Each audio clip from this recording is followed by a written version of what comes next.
புறநானூற்றுல ஒரு பாடல் உண்டு. சிறியகள் பெரினே எமக்கீயி மன்னே, பெரியகள் பெரினே யாம் பாடத்தான் மகிழ்ந்துண்ணு மன்னே. ஔவையார் மன்னன் நெடுமான் அஞ்சியை குறித்து புகழ்ந்து பாடிய பாடல். ஔவை சொல்வது, மன்னன் நெடுமான் அஞ்சி கொஞ்சமா கல் கிடைச்சதுன்னா அதை எனக்கு தந்துடுவான், அதுவே நிறைய கல் கிடைச்சதுன்னா அதை எனக்கும் தந்து தானும் உண்டு நான் பாடுவதை கேட்டு மகிழ்வான் அப்படின்ற பொருள் பெறக்கூடிய பாடல். உலகம் முழுவதும் உண்ணக்கூடிய ஒரு சில இடங்கள்ல வரையறைகளோட உணவுப்பட்டியல வைக்கப்பட்டிருக்கிற பொருள் தான் இந்த கல். ஆனா தமிழ்நாட்டுல பனை மரத்துக்காக குரல் கொடுத்தா அதை கேலி கிண்டல் செஞ்சு கள்ளு போதை தானே அப்படின்னு சொல்றவன் யாருன்னு பாத்தீங்கன்னா, நகரத்துல கணினி முன்னாடி நின்னுகிட்டு கண்ட கர்மத்தையும் குடிச்சுக்கிட்டு இதுதான் நல்லது கள்ளு கெட்டது அப்படின்னு சொல்றவன் தான். பனை தென்னை போன்ற மரங்கள்ல பாளைய வெட்டினவன்னா அந்த மரத்தினுடைய நீர் அதுல ஊற்றும், அது அந்த மரத்தின் ஊதிரம், அதை களையத்துல பிடிச்சு வைப்பாங்க. சுத்தமான அந்த மரத்தின் நீர் தான் பதநீர். அதை குடிச்சா உடம்புல உள்ள சூடு எல்லாம் எங்க போகும்னு தெரியாது. பதனி குடிக்கிற மக்களுக்கு நல்லாவே தெரியும், உடம்பு சூடு அப்படி அது குறைச்சு விட்டுரும். சில தணுப்பு உடம்புக்காரங்களுக்கு அதை குடிச்சா ஜலதோஷம் கூட போட்டுரும், அந்த அளவுக்கு அது உடம்பு குளிர்ச்சி ஆக்கி விட்டுரும். இந்த பதநீரை நொதிக்க வச்சா அதுதான் கள்ளு. எப்படி சோற்று நீரை ஊற வச்சு காலையில பழைய கஞ்சியா குடிக்கிறாங்களோ, எப்படி பாலுக்கு உர ஊத்தி தயிராக்குறாங்களோ, அதே ஃபெர்மெண்டேஷன் ப்ராசஸ் தான் இந்த கள்ளு. இந்த நொதித்தல் நடக்காம இருக்கிறதுக்காக களையத்துக்குள்ளாடி சுண்ணாம்பு தடவிடுவாங்க, அதான் சுண்ணாம்பு பயணி. இதனால் நெடுநேரத்துக்கு பதனியை பயன்படுத்தலாம். ஆனா இன்னைக்கு பல இடங்கள்ல போலியான பதநீர் தான் விற்கப்பட்டுகிட்டு இருக்குது. கள்ள போதைன்னு சொல்றாங்களே,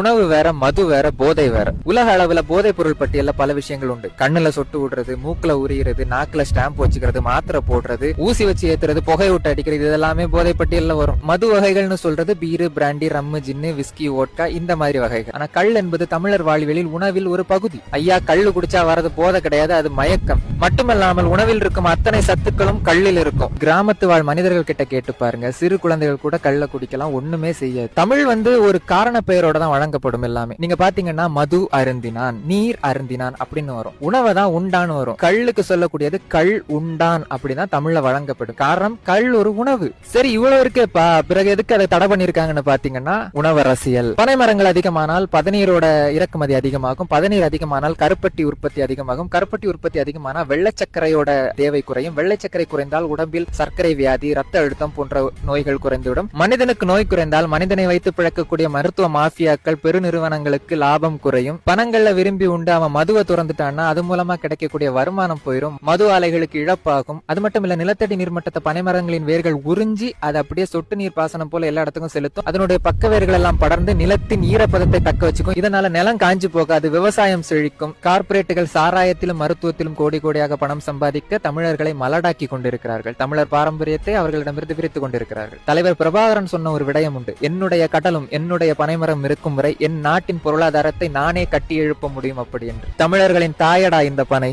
உங்க மண்ணுக்கு எது சரியோ அதை மட்டுமே தேர்ந்தெடுங்க. அது உணவா இருந்தாலும் சரி, அரசியலாக இருந்தாலும் சரி. வெல்க தமிழ்.